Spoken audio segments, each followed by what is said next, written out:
about the creationism and the intelligent design. So maybe the debate is more centered in education, or maybe now with the context of the pandemic, we see that this debate is also becoming a problem in other areas of society. So whoever wants to intervene. So Cecile and Harmit, if you want to intervene, raise your hand, then I can see you very well. So, Johannes. I would just like to quickly follow up to what I said. I think there is always conflict when those traditional views conflict with clear, evidence, and also public policies. If that just affects your personal choices that are very local, that's much less bad. It still has an influence, but then if it affects public policies or the organization of society. So I think there are tons of conflicts between science and religion. And as I said before, I don't believe in a sort of independence of the two domains. And so it's a sort of a complex problem. And your question about education, I don't think we can solve these problems just by education, because they have very intimate sources often in people's worldviews that come out of very long-lived traditions and very tight-knit social structures, families, etc. I mean, it's not just going to be that if we have a better schooling that the conflicts are going to disappear. I think the fact that there is not big conflict for some people does not mean that these people do not may find very stimulating this dialogue, because evidently they are giving different views on the reality, and these views are not coincident. They have different views, they have different questions, they have different answers, and this is very stimulating for the thought. For instance, in cosmology, there is philosophical cosmology, there is physical cosmology, there is religious cosmology, and the kind of questions we have in one of the other views of cosmology are different. And the solutions you find in some of these views are not very useful to the other view, so that indeed there is stimulating the fact that there are different kinds of questions to me. So, yeah, but when you need society to behave in a certain way and to believe in some aspects that are not questionable about, for example, the theory of evolution, no? Even if you have other views, it might be a bit confusing, no? If you are getting different messages from looking at evolution from different perspectives, no? Even if. Yes, but I am interested, for instance, in the context of this debate, and if I put evolution in a cosmic context, then there are new aspects or new dimensions which do not arise if you consider only evolution on Earth. And for instance, from the point of view of cosmology, and of evolution theory, I am interested in the cosmic dimensions of matter, the cosmic dimensions of reason, and the cosmic dimensions of religion. And if you see this in the context, this double context of cosmology and evolution, you may think about the problems of evolution in another way than if you are thinking only about evolution on the Earth. Mm-hmm. And this discussion, this kind of thinking, may be different, may be more open, maybe, to the discussions with religion, because you do not have a single view, for instance, of reason. If you go to biology, we will see reason as an accidental product of evolution. If you go to physics, not to religion, to physics, you may interpret the reason as the rationality of the universe, of the physical laws. And then your concept of reason will be different from that of a biologist. And your concept of reason will be a concept of reason, very cosmic, almost eternal, let us say, not exactly eternal, but on a scale much bigger than us, previous than any kind of life on the earth, and therefore you are dealing in science with two different concepts of reason.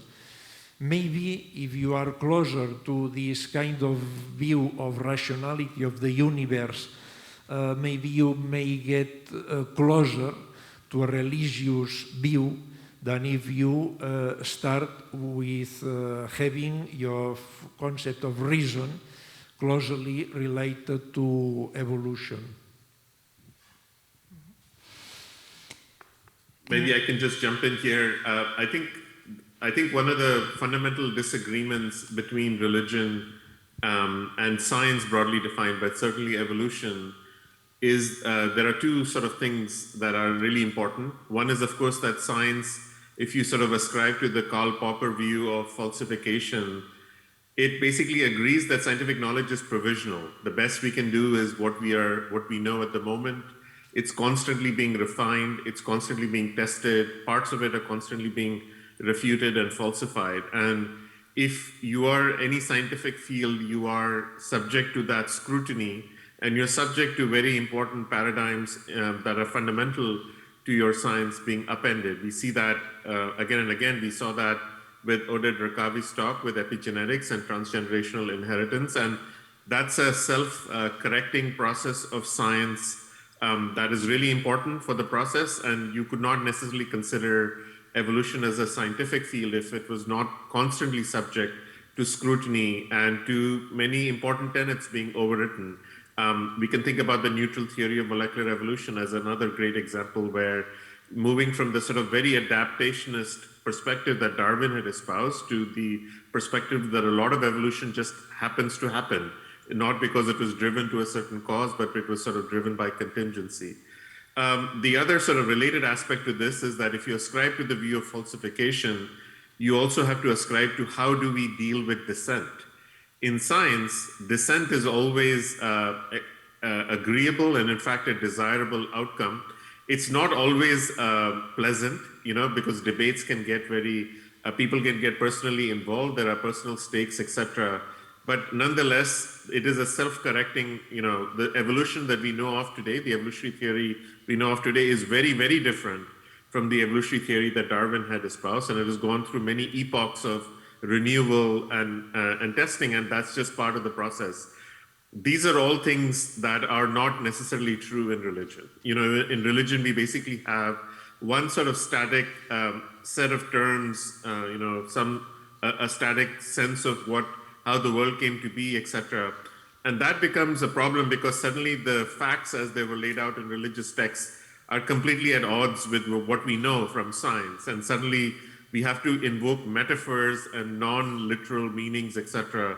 But if it's not a self-correcting process, then it becomes the conflict becomes more and more stark and more at odds with each other, because on the one hand, we have real views of the world that are being, visible to us. And then there is the definition of how the world came to be, which is at odds with what we know from reality. And then the second very important question is, what happens to dissent in religion? And history had taught us that it's extremely unpleasant if you are a religious dissenter. So in that sense, I think that those two conflicts about a literal sense of the world and how you deal with dissent, those two remain still significant areas of conflict. And I don't think that is something that we are on the path to resolution. I don't know if Cecile, if you want to comment on that, or so I'm gonna follow up a little bit this idea of science being so. One of the characteristics of science is rethinking and self-correcting, no? And this, of course, brings to the people that is not doing science a feeling of uncertainty and a feeling of we never know enough, or we never know exactly how long it will stand. What we just said, it was a new theory, So is then religion something that helps a lot to deal with uncertainty? And if why, if it is, it might be now something that we are also not in exactly a canonical religion, but that we are seeing also in the context of the pandemic, this uncertainty that has increased so much that people is attaching to some beliefs or new things that are not linked to science, so that they are kind of anti-science movements. And if this is related somehow to the security that religion brings sometimes to the uncertainty of science and of life, of course. So who would like to comment on that?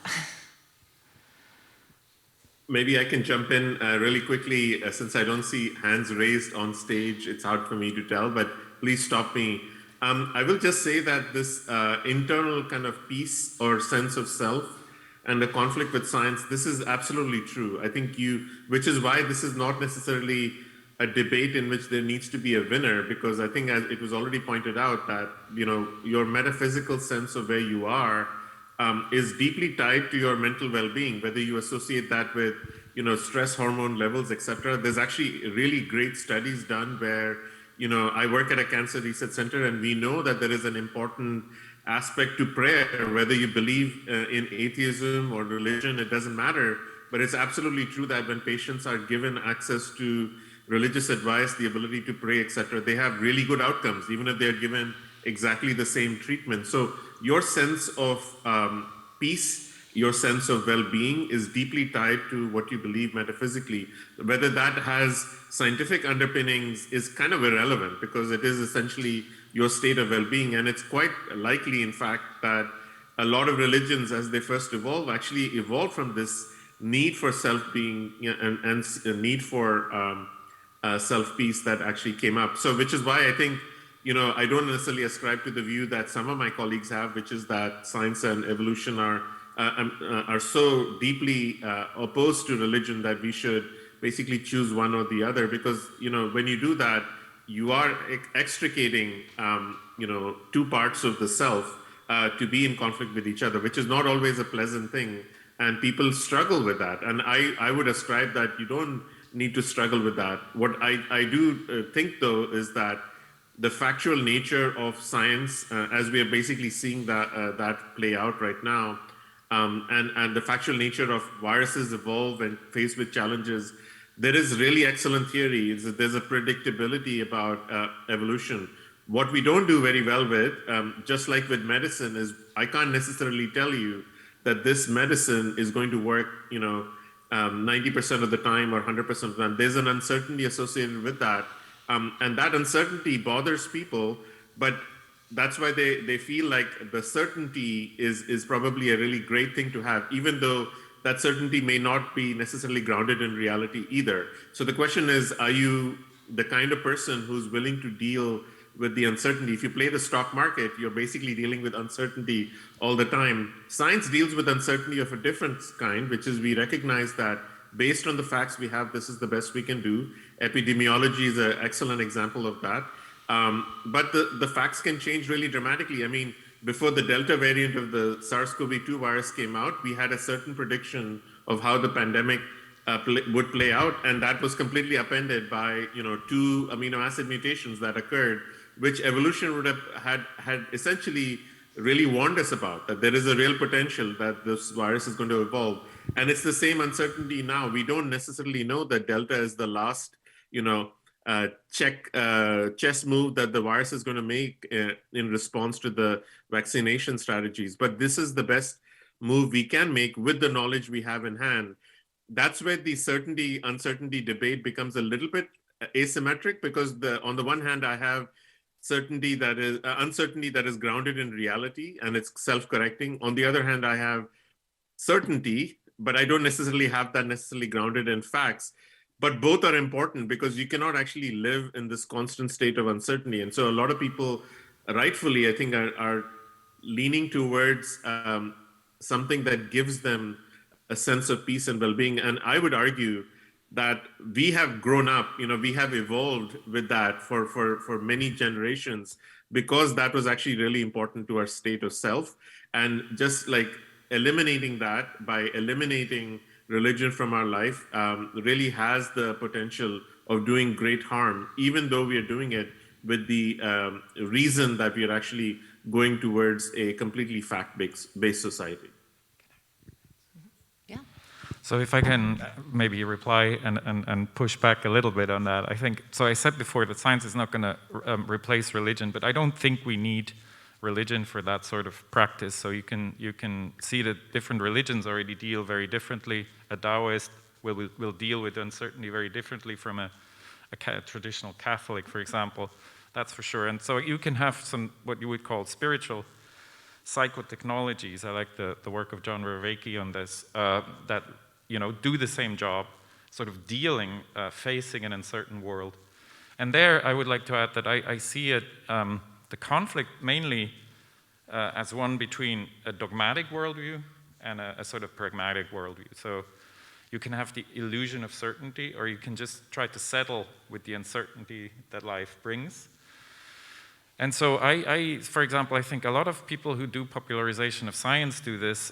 So to name a few names, Neil deGrasse Tyson, Richard Dawkins, Jerry Coyne, people like that, they create a completely wrong, almost religious view of science, right? It's like a new dogma, and I take a pragmatic religious person over any one of these guys any day. And I think a lot of the conflict comes out of the dogmatic worldviews that are not in any way capable of adjusting, error correcting in any way, and they get out of touch, out of alignment. So Jou Mirabent defines spirituality as sort of getting a grip on your situation in the real world, working with a sort of a set of concepts and ideas that make sense. And when you have that, you create meaning, and you don't need religion to do that. So there are completely secular techniques by which you could do that. Yes, to me, it depends on the degree of dogmatism or whether you mean or whether you understand religion as something very dogmatic or something very pragmatic. In fact, helping the people who are in need, which may be brought by religious feelings, it is very pragmatic from this point of view, without any need of asking whether he is believing the same thing you are believing or not. Therefore, religion may have very pragmatic point of views and may be very helpful.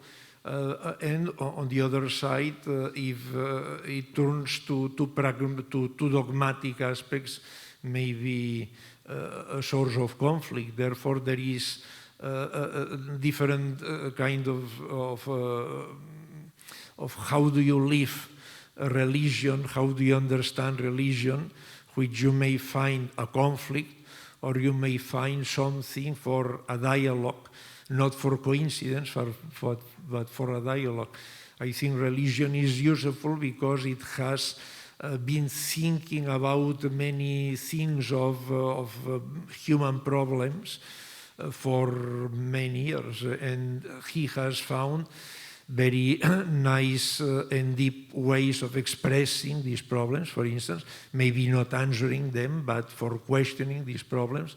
And from this point of view, I think that it's better not to dismiss religion rather than dismissing religion. So I'm talking as, because all of us in this roundtable are scientists. So are we responsible somehow, maybe, for this idea of having to choose between religion and science? Are maybe the scientific arrogance that we express sometimes, or some expression of scientists, like the ones that you were citing before, Johannes, that also have, that actually criticizing the religious beliefs, they are almost as religion persons, no? Are we somehow responsible for this conflict in society? I think in part yes. I think in part because, for instance, in the evolution in science, often you think about means and about the origins, but do you not are thinking very much about times, for instance, and about why do you choose these times, these different times, or these questions of meaning? And therefore, I would prefer something more dialogue, more open towards the other one. For instance, I find that the Genesis first chapter, because in the Bible there are two very different kind of explanations of the origins. Chapter 1 of the Genesis is completely different from chapter 2 of the Genesis.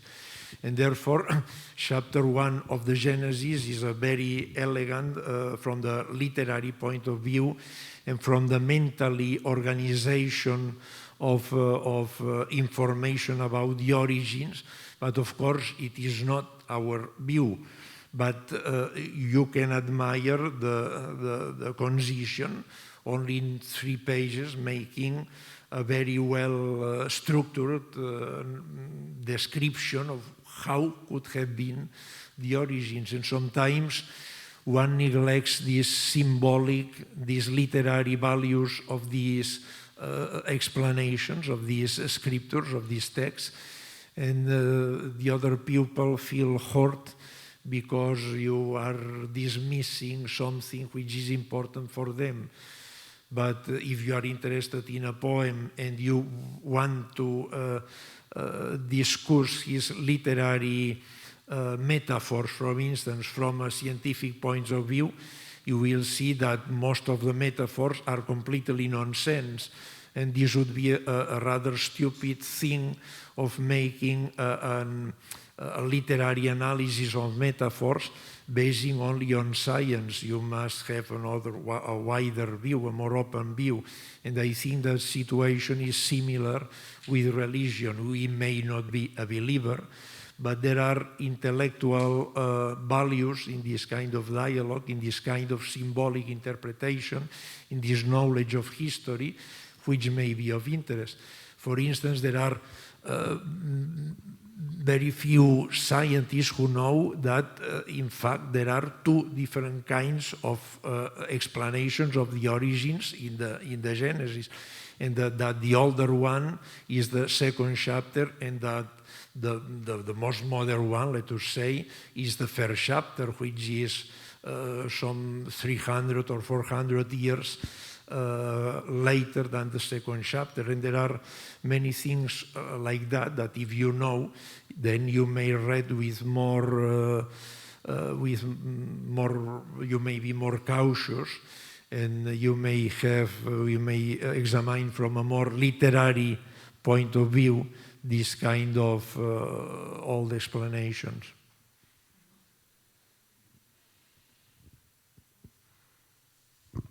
I would even agree with that. I think the story of the tree of knowledge and then being thrown out of Eden has a lot of explanatory power when it comes to human nature, and that's that's fine. But I think the problems don't arise there, but the problems arise, as I said, much more on a societal level when you have organized religions that get themselves involved in public policies, and I mean, it's just important to have a very strict separation of church and state in that sense. And I think most European countries, except for France, are actually failing at that still. And there's a lot to be done because, as I said before, I mean, I think this is all about, you need to have some sort of metaphysics, and we have the sort of positivist metaphysics that, modern science had for the 20th century is also, it's not very rich. It's not very useful anymore. So we need to have some sort of philosophical.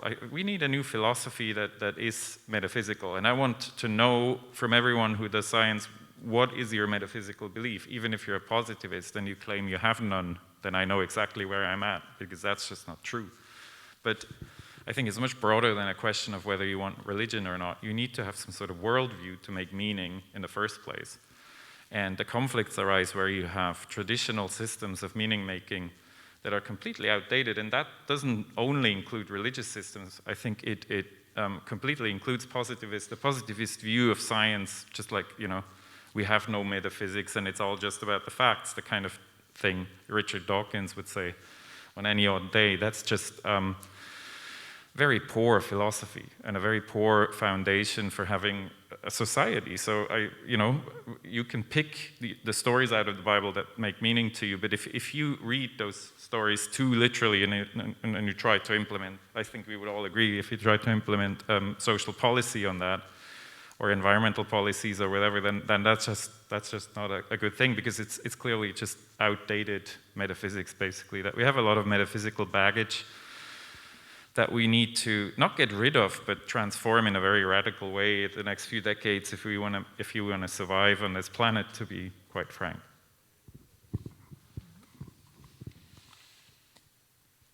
Cecile or Harmit, do you want to? Yeah, I'm a little bit silent in this conversation because I find that I'm struggling to get the concepts and the differences and everything right. I have a little bit. I find it challenging to to think about religion as opposite of science, or that it's. I think, like the previous speakers also said, that I see in science so many scientists who behave like religious people in a sense of approaching the science with way too much certainty, not enough doubt, and then also where the scientific arrogance comes in, also not taking the effort to really explain to people where they really stand. And I have way more difficulty with those kind of attitudes than I have of what Johannes was also saying. I really like that the pragmatic religious person, who I sometimes envy. I think it is actually quite beautiful if you can merge the two into one person, if you can be true to the science and then also have the bandwidth to believe whatever you want to believe, and without bringing them in conflict. They do not need to be in conflict. I see way too many scientists who are not religious but who practice science in a very religious way that makes them not open to real conversations, to real discourse, to real doubt. I think to me, science is all about doubt. Especially, I'm working in the health sciences and epidemiology. We never know anything for certain, never. And especially also in genetic epidemiology, where it comes to genetic prediction, it is all probabilistic. It's all created. We create the polygenic risk scores. We create how we investigate everything, and people approach that with a certainty that isn't justified by the science that we are doing.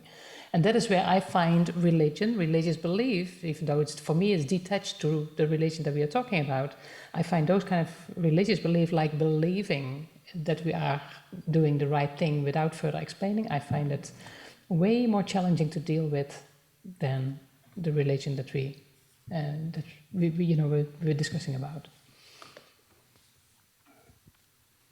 If that makes sense. Yeah.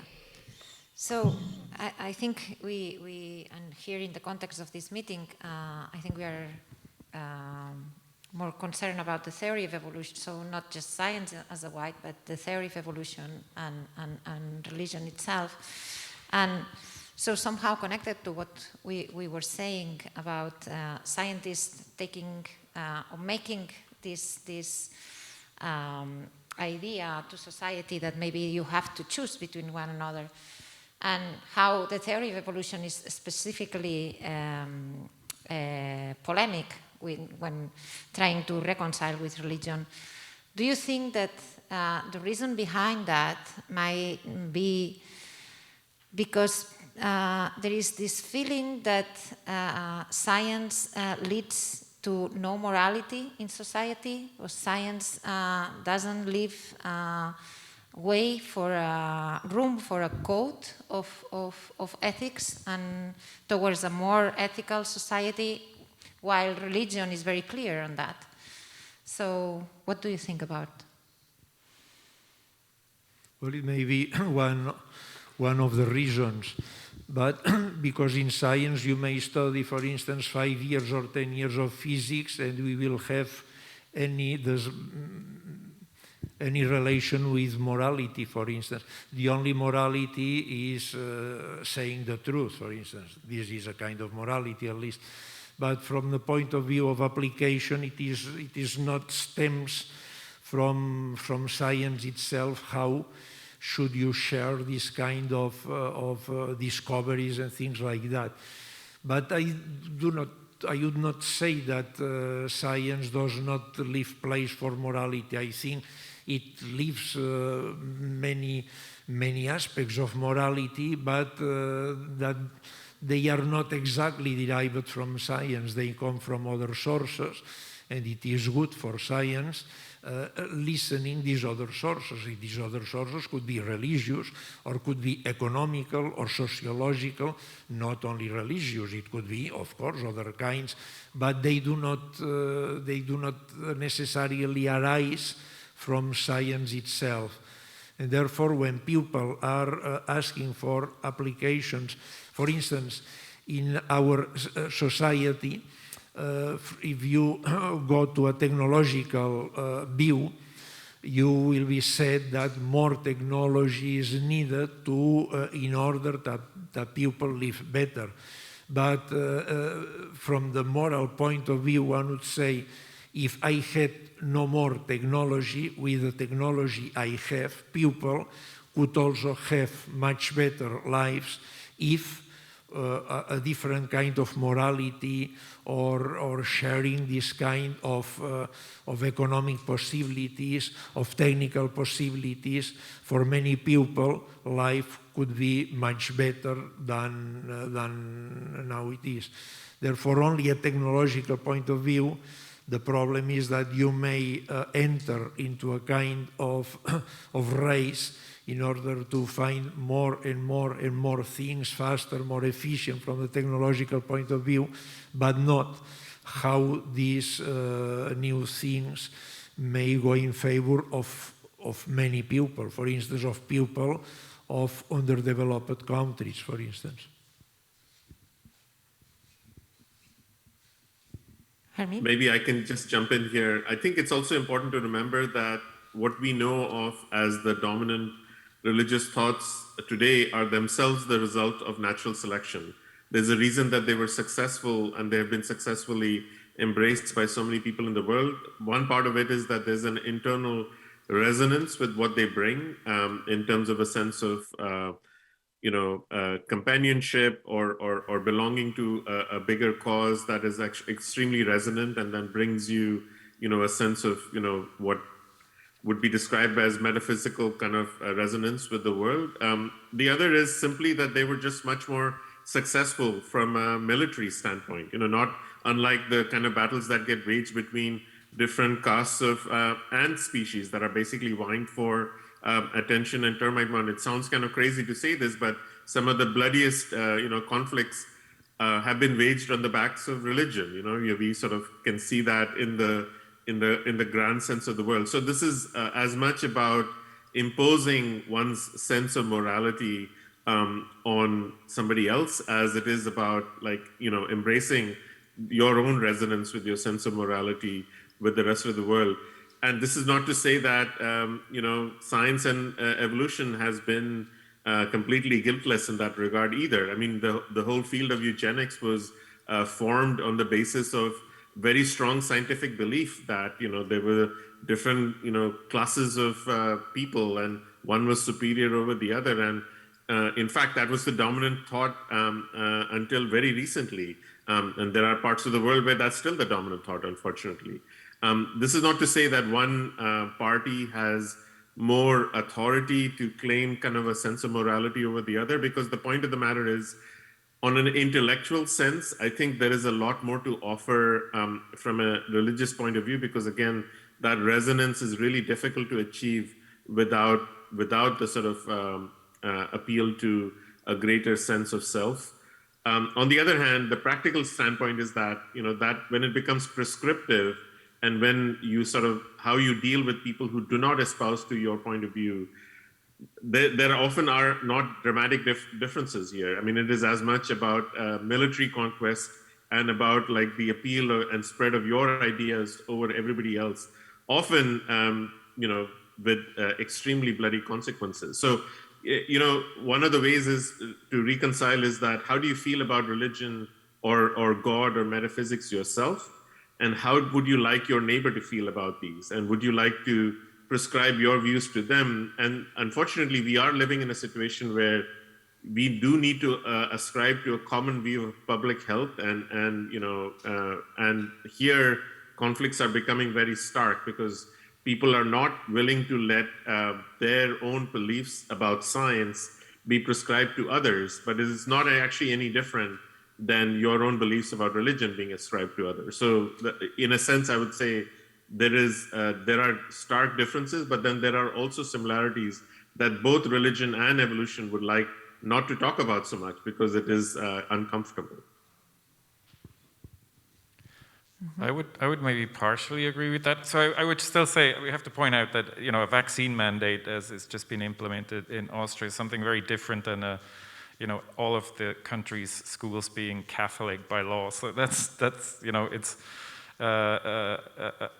very different. I love your idea of the evolution of religion. So Terry Pratchett has this book called Small Gods, and the gods are small because they're only as big as the number of people that believe in them. And these gods in that book are all sort of the religions are dying out because there's nobody believing in them anymore, and they have all kinds of problems. So it's sort of a funny view.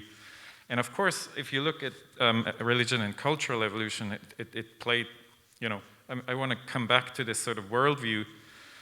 What is the point of having a worldview, right? It's got to make sense of the world. And so what I really think is important is that those beliefs evolve. So that's a connection where I see if you have a belief that's just not up to date to today's the complexity of the society, and it's not able to adapt.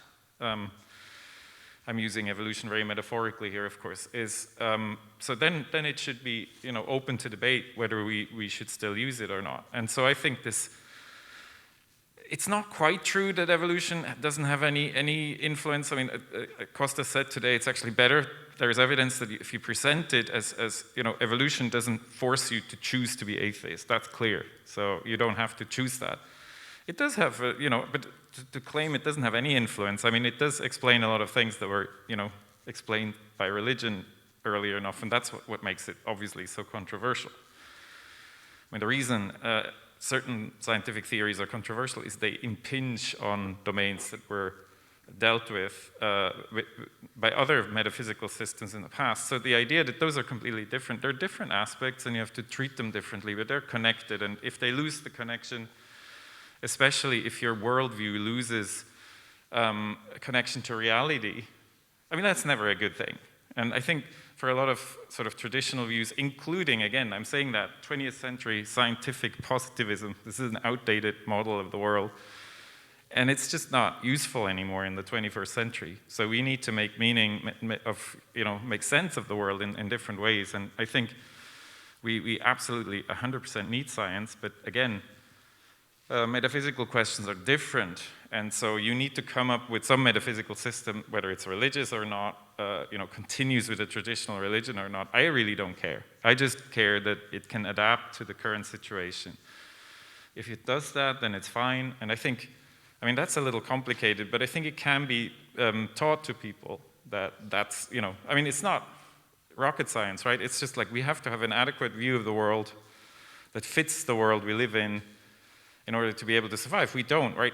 Even the modern view thinks there's endless, the world is a machine, we have endless resources or something, we just close our eyes, in front of really obvious problems that we have.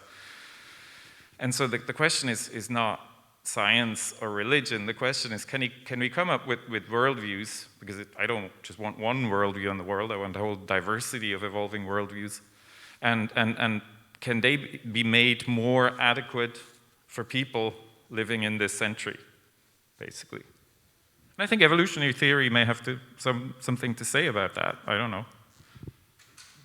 Well, now I must leave, but before leaving, I would say that, for instance, the evolution at the cosmic scale in astrobiological scale has slightly modified my views, some aspects of my views on religion. For instance, usual religion says humans are the central part of the purpose of the universe, not of the geometrical part of the universe, but of this kind of purpose of the universe. Now one may think that maybe if the universe has some purpose, and this is an interesting theological question, and it is, of course, much open to debate, of course, but I think that if God created the universe for something, I would not say that it is for humans, but rather for love and for knowledge, rather than for humans. And they, as far as humans participate in love and knowledge, one could say that maybe God created the world for that, but not for humans themselves. And therefore, if there are other kinds of religiously intelligent species, for instance, open to wonder and open to compassion and open to respect and to curiosity for the world, for instance, unfortunately, religion usually is not that, it is sad saying that, then I would prefer thinking that this kind of God creates the universe for something much bigger than humans, in which may be more cosmic, more let us say, deeply rooted in the essence of reality rather than humans, which in fact seem a very small part of the universe. I must leave, I apologize. Bona tarda. Thank you very much, David, because I think this point of view from the physics world, it helps us, to change a little bit the perspective in the debate. So thank you very much. So returning a little bit in the conflict of evolutionary theory and intelligent design. So where do you think then, what's behind that? So it's a political question, it's an emotional question, so what do you think is behind that? Maybe I can step in. This is a little bit closer to my turf. I actually have, to be completely honest and make my own biases clear, I actually have no compassion whatsoever for the intelligent design, because essentially it tries to use sophistry to try to fill any holes in our understanding with like, okay, all of these holes are going to be filled up by a creator.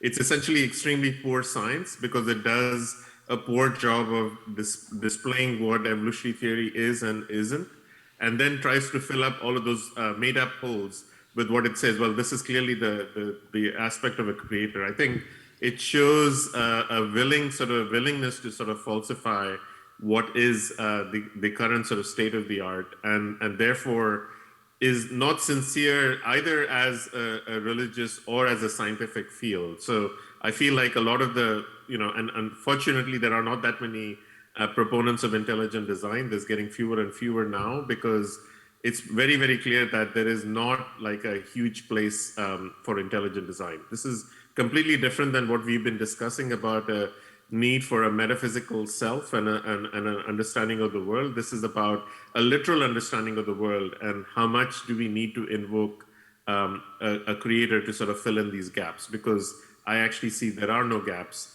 All of the gaps are basically about a bad scientific design.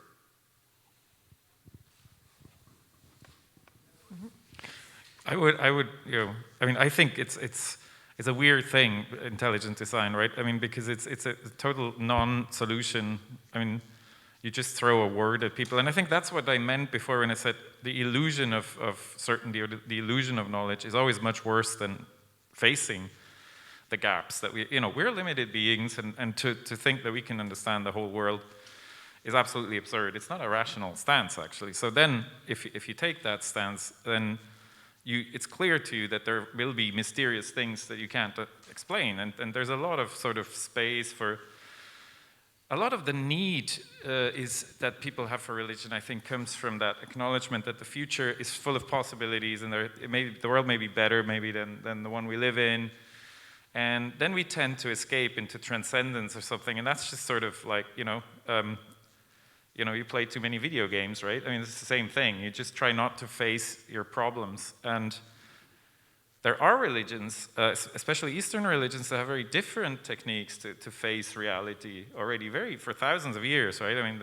and so I think there's already a big range of techniques for actually getting a better grip on reality through what I very carefully call spiritual psychotechnologies, where you have basically societal and individual techniques to deal with this human need for some, if not certainty, maybe comfort. And so there's a big need for that. You just can't deny that that's true. But I mean, the whole intelligence design movement, as far as I can see it, I was actually surprised. I was speaking Darwin year 2009, the first time at a public panel about evolution in Switzerland, and you wouldn't believe how many creationists are walking around, you know, in Europe. It's not quite as bad because they don't have such a voice, political voice, but that's what intelligence design was. It was a wedge that was supposed to be driven into the particular situation in the United States where you have the separation of church and state, so you had to, it's like a Trojan horse, they wanted to get into education, and I'm really happy to hear from Harmit and that it's on its way out, because, you know, it was just a fad and a political need for some point. It's not to be taken serious, basically, I would say.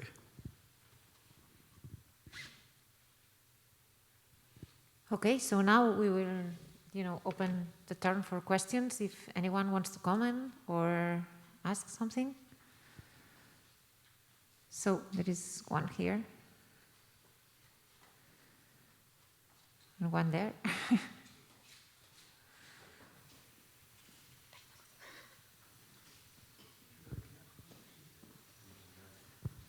Està obert, Jordi. No? No. Yes. Now.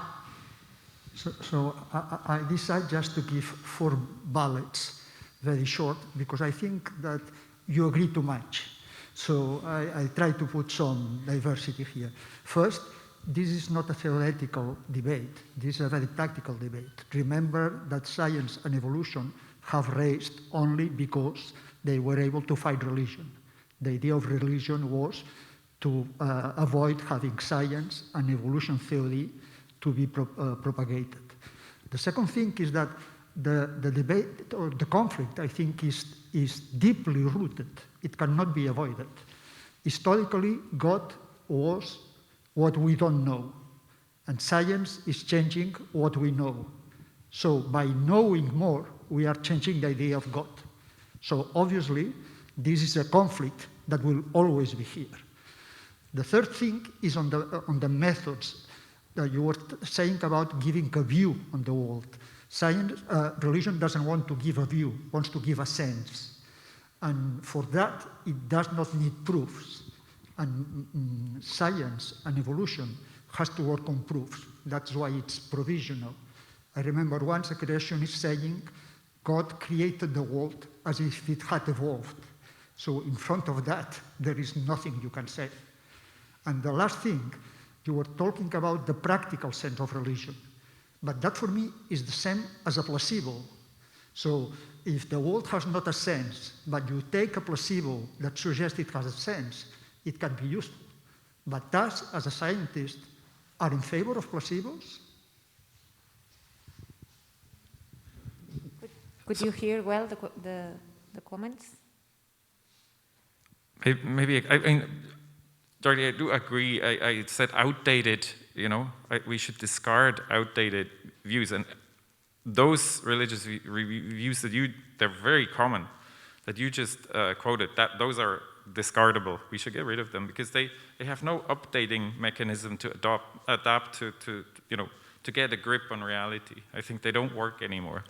And I completely agree with you. So I don't want to leave the impression that I'm defending any kind of view like that. What I was trying to say is that there is a bit of a difference between what we do in scientific practice and the philosophical, metaphysical questions behind. I mean, the Metaphysics in Aristotle is the book that comes after physics and treats the questions that were already at his time not considered, in a way, scientific. This is sort of course, not historically accurate, because the term science comes much later. But he already divided the books this way because it made sense that there are some questions that are empirically not, we know that, are not answerable, right? And maybe it doesn't even make sense. The main thing is that we need to keep asking them and coming to different answers depending on the time we live in. So all I wanted to say is that there's a different role for these kind of things. There's a role for me, it's philosophy, it's not religion. And there are some people that would say, you know, Stephen Hawking famously said, you know, you need just theoretical physics, no, you know, philosophy is on its way out. I just want to argue very strongly against this kind of scientism, but I totally agree with you that these traditions, they're outdated. They're no longer the kinds of examples you mentioned. They have to go. This sort of thing has to go. Okay. Yeah, I would simply add that the self-correcting nature of science or religion is basically needed. You know, once you are basically in conflict with the facts as you know them, or as you describe them, or as you can measure them, then you either reconcile or you basically recognize that this is completely at opposition to factual reality. And that's where I think a lot of religions, as we see it today, are losing younger members of their religion, people who grew up in the religion, because they're growing up with this factual basis. And then they, you know, on the one hand, you have a sense of self that comes from religion, a sense of, you know, society that comes from religion, but then also this complete opposition to what is factual reality. I will say that that's where a more static perspective is essentially ultimately going to be something that will be something we have to reconcile. It's also worth pointing out that, you know, I do have a little bit of a cynical view. You know, as you can see, I wear a turban. I am ascribing to a faith. But it's also worth pointing out that a lot of religions came out of political need as much as they did out of social need. So what is being described as this beautiful metaphysical, philosophical sense of self in the world, it's fantastic. It's an idealistic goal, but that's actually not how most religions that have thrived in the world have arrived. Most of them have thrived and succeeded because they succeeded in quelling the competition, as it were. And that quelling was extremely bloody and extremely, you know, significant. So we cannot necessarily ascribe to a potentially moral hierarchy or superiority for religion because it came at the expense of significant cultures as well. In response to your last question about placebos and science, obviously, if you were given the choice between an ampule of water versus an ampule of the COVID vaccine, I would strongly recommend the COVID vaccine. So obviously that's superior. However, there are many scientific studies that have shown that there is, in fact, a significant advantage to placebos. And as I said, your sense of well-being can ultimately dictate, at least in the medical field, your ultimate survival. So I'm not going to be taking that crutch away from you if I'm interested in the well-being of my patient. I have a question. Thank you for this session, and I would like to contemplate a bit about the share of ethics in science, and also about whether we really need necessarily some metaphysical beliefs in addition to science, or in general metaphysical beliefs in our life.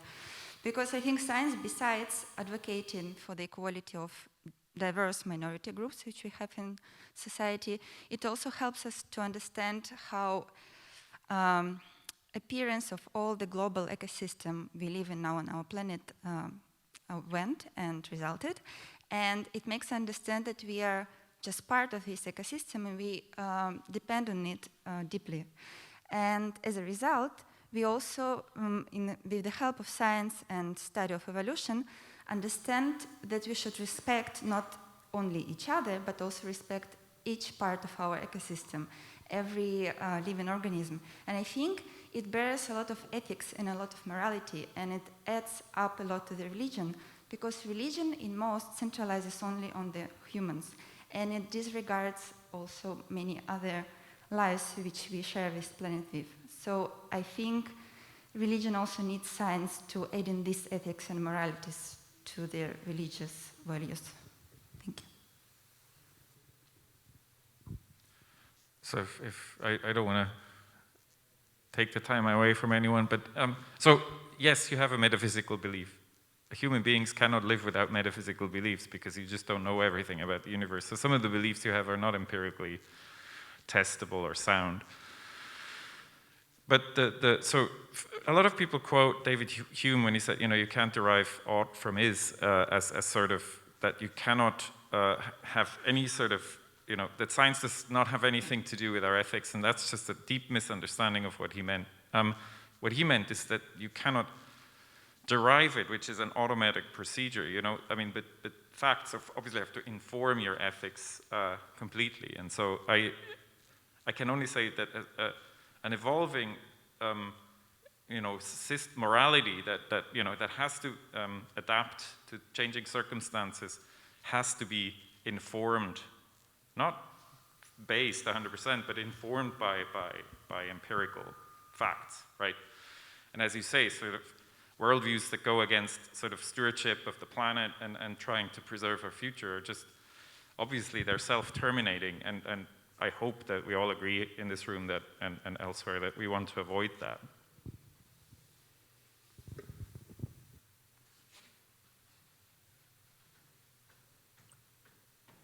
I just wanted to thank you for the question. I also would like to say that I do agree with your worldview. It completely resonates with my worldview. I think the more we know about the world, the more we realize that our fates are completely intertwined, and that is both extremely sobering, but it's also extremely wonderful because it basically just shares that we have this kind of common fortune.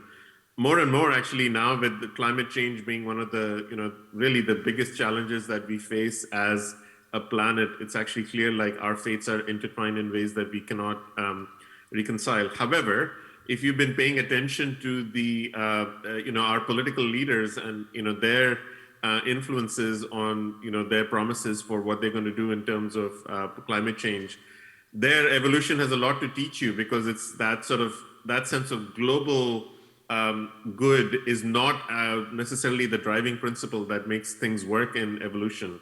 The tragedy of the commons is a very, very common feature in evolution, where local extinctions are not just possible, but they're inevitable, because everything is driven by local interactions. Your local politics will determine what you're willing to do, even though you're actually making actions that are ultimately going to be towards the universal, really the universal peril of all. You're still forced to make those, because that's the only way you're going to win your local elections and strive. And so evolution has not just a lot to teach us about our interconnectedness, but it also has a lot to teach us about that, our survival on the planet is not like a guarantee. This is something that we should not take for, life as it has evolved on the planet is like a wonderful thing. The human species, we could argue, is a wonderful thing with consciousness, etc. But our guaranteed survival is not a given, and we really need to, there are many, many cases where evolution has mapped the extinction of species that were driven to local extinction because of such tragedy of the commons type issues, or selfish elements that crept in. And Elena and I used to work on similar types of selfish elements that can actually have that pressure. So evolution also tells us that we really do need not just conflict, but cooperation in order to ultimately succeed. And that's actually something that we can take from religion, where it imposes the sense of a common purpose or a common good towards that goal. So there is something we can actually take away from the success that religious societies have had in order to try to impose that into our current well-being, because the current well-being, where winner takes all, is often a path to destruction. Okay. I think we have time just for the two last questions. Yeah, my question is more like a comment or a metaphor about all this. So maybe I'm a very pragmatic person here. So I tend to see these metaphysical views of the world or religions as mutations.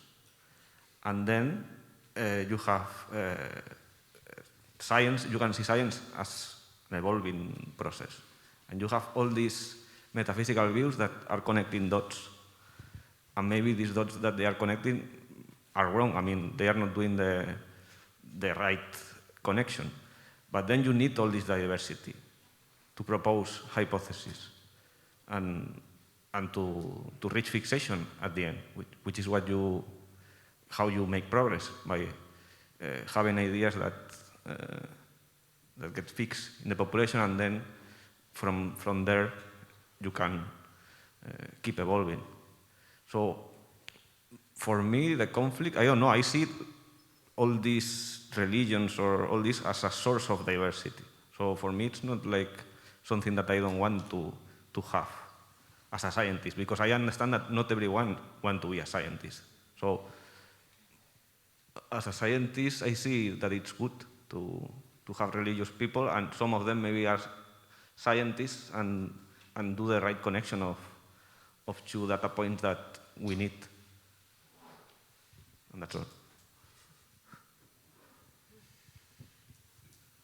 So I don't know if you are waiting for an answer, David? Or... Well, I mean, if you like this metaphor or not.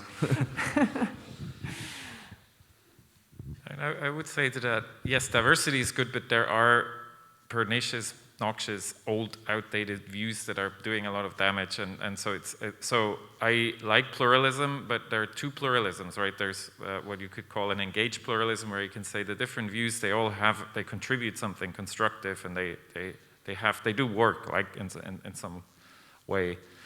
And something that Bernstein in the 80s called flabby pluralism, which is sort of Mike Pence, saying everybody's entitled to their opinion. And that's just a bad approach, because a lot of the opinions, obviously, that we know now more than ever that people have are not very useful in the sense of helping us towards continued survival. So if you deny reality, reality has a tendency to catch up with you. And so I think we need to...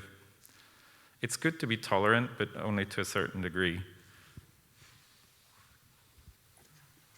Yeah, I would maybe just add really quickly, Elena, that I think in a way, just like you learn languages and mathematics growing up in school, we are all scientists, whether we like to kind of describe us as professional scientists, as this is what our profession is, etc. Because I think it's becoming very clear that we rely on each other to reinforce what we know and what we don't know in some small fashion or the other. Sort of.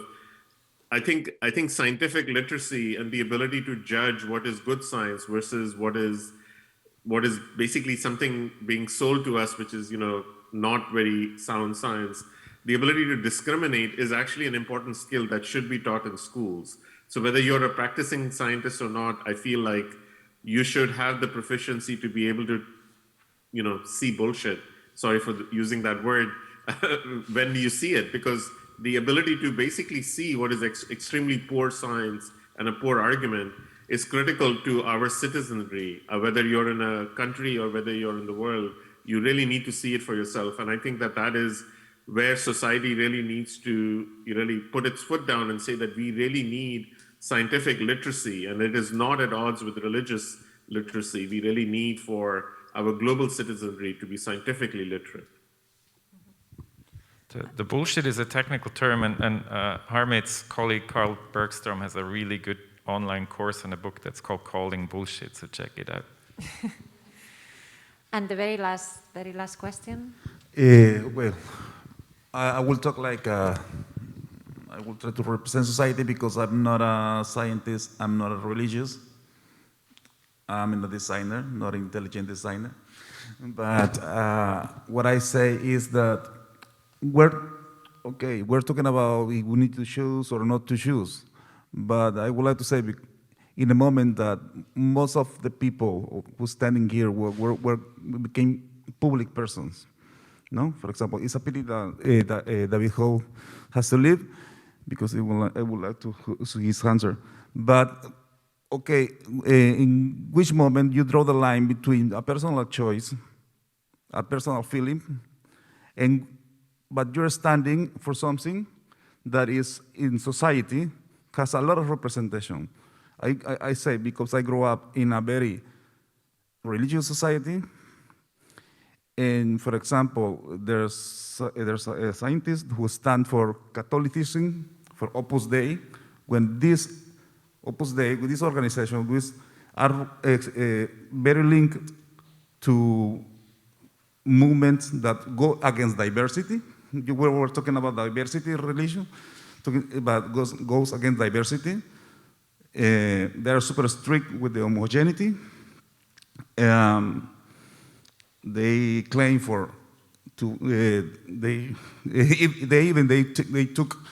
they took science in sometimes as a tool to invalidate sexual orientations, to deny climate change, as a religion, or to foment racism. So, how do we draw the line between our personal choice and what if we are contributing from our personal stage to give support? Because if you're nobody, you're nobody. We don't care if you believe in Mickey Mouse, but or whatever. But is yours a person that people trust in you, or people respect you, or people should, even they don't agree with you, but they think they claim you as a very respectable person? How do we deal with that? How do we deal? Do we hide our choices? We don't talk about our choices. We don't stand for our choices. This is my question. Sorry, because of the political implication of all this, because sometimes our choices stands of not directly, but could be related, not by you, but other people can use that orientation, that against you and against some collectives. I have an opinion, but I don't always want to start, so maybe one of you guys should start. No? Okay, so I'm formulating. Go ahead and start, please. It's so. I think personally, I think it's impossible to draw this line. Even your most personal, internal views of the world are going to be very important for how how society is ending up. And if we want to learn, I think the challenge of the 21st century is exactly on how to organize society in a way that is not like that, oppressive and removed from a reality that we need to get a grip on, and that there is the right kind of tolerance. I hate to mention Karl Popper's name again here, but we have to have other philosophers of science mentioned. But he has this paradox of tolerance. You cannot tolerate the intolerant. And so you have to basically draw two lines if you organize a society. One is the kind of disagreeable opinion that you have to tolerate, but there has to be another line too, and that is what is not acceptable, right? I mean, obviously some political and ideological views are like that, and a lot of what has been historically organized religion and is persisting in a lot of areas in the world, we are very privileged. I would say you mentioned Opus Dei is, even in Spain, it's still very strong, and it's a totalitarian organization. Can I say that in Spain here? It's something that is not. It's highly political, and it's a dangerous organization. And just to come back to Jordi's earlier questions, I think that goes not just under obsolete worldviews. These things are actively doing harm, and we need to go into our innermost core and look for views of the world there that are different. And this is no longer everybody's private. You can say everybody can choose their worldview, but we really don't have this luxury anymore now that we're facing all these existential problems that humanity is facing. We need worldviews and an education that leads to worldviews that face this situation that we have. And I think that's a huge challenge. I was really happy to see how people are working on how we teach evolution to the public in the sense of teaching processual, open-ended views of the world as a creative and open-ended place. And I think that's another thing that evolution teaching can contribute. We need to have a view of the world like that. The world is not a clockwork that we can control. We need to live with the world not try to control it. And these sort of ideologies, religious ideologies that were mentioned here as examples are, of course, an apparatus that is completely outdated and doesn't fit into the modern world at all anymore. So I think we need to, I don't want to leave the impression that I'm sort of wishy-washy on this. This is stuff that we need to leave behind urgently. Okay, and now I think we just should stop because I think we are very, very late. Are we? Yes. So thank you very much, Harmit. Thank you very much, Cecile, for joining us remotely. We hope next time we can meet you in present. And yeah, thank you very much. Also, Johannes, thank you very much. Hopefully this has been, inspiring for all of you. And I guess the conversation can go on, many more debates. we probably wouldn't finish. So, but we have to. So thank you very much.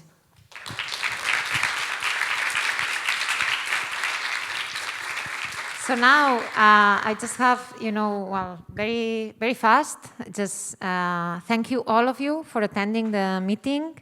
I hope you can forgive us for if some of the things have not been completely smooth. We've tried, we've done as much as we can, I think.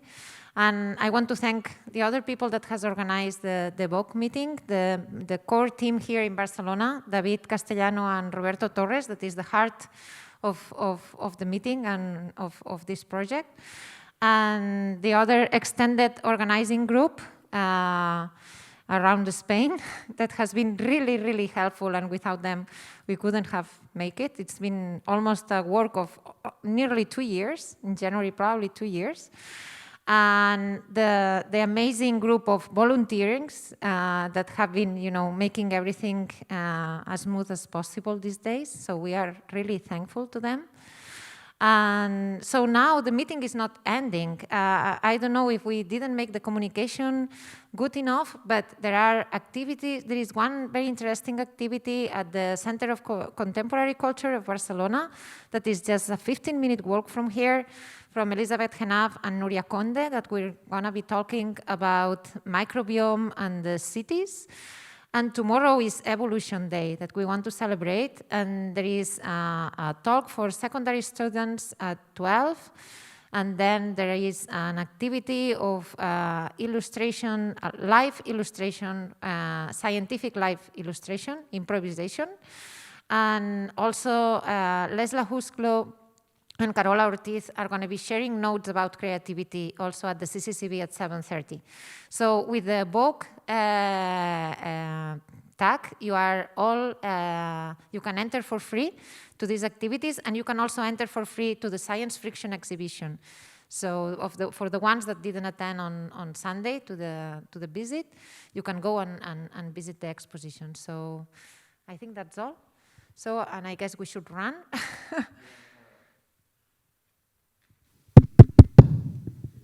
No, yeah, just I want to thank everybody, everyone, thank to the team. I would like to a show of hands of the volunteers. An applause for the volunteers for this. They have made a really great job. I don't know so much. Can you stand up? I can see them. Thanks to the team.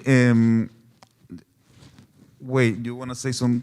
No, it's okay. Please. It's okay. It's okay. No. I want you to say something. Well, for me, it has been not working. No? Yeah. It has been like a nice experience to organize all this, and I hope you have enjoyed some parts at least, and especially the lunches, because they were quite good, and that's all. Okay, and lastly, thanks to the rest of the team. Please stand up. So over there, the organizing team.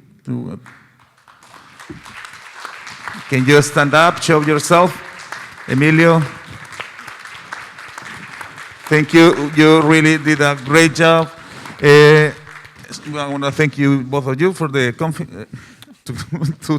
trust to get involved in this adventure. It was an adventure. And we want to close with just one last announcement.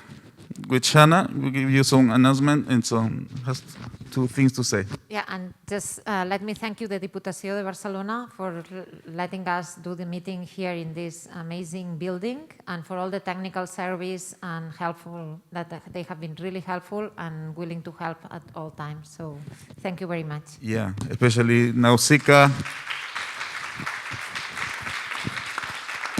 José Miguel, Xavi, Paco, Plana, Sergi.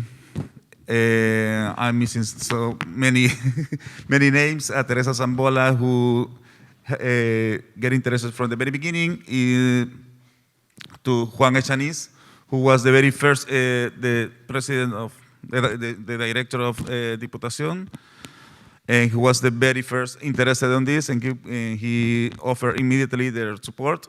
And yeah, thank you. And Chana, I give you the stage, and applause for all of you. So on behalf of the EvoKE board, I would really like to thank to the organizing team, to the entire organizing team, to make this happen, and to make this happen in such a difficult conditions. I was not sure if in the end we would be able to be here today all together celebrating evolution. So thank you very much, amazing team, for making this happen. The other thing that I would like to highlight is that EvoKE is what you want EvoKE to be. And so tomorrow we will have the EvoKE assembly, and on that assembly we will discuss what has been done and plans for the future. And so we would like to invite everybody to come to the assembly and think what EvoKE should be from now on. And so the assembly in your schedule is from 9 to 11:45, I think. It won't take such a long time, so I would say let's give ourselves some rest. We deserve it, so let's come here at 10 o'clock, and we will start from there to discuss what we want EvoKE to be, okay? And thank you very much, everybody, especially the organizing team. Thank you.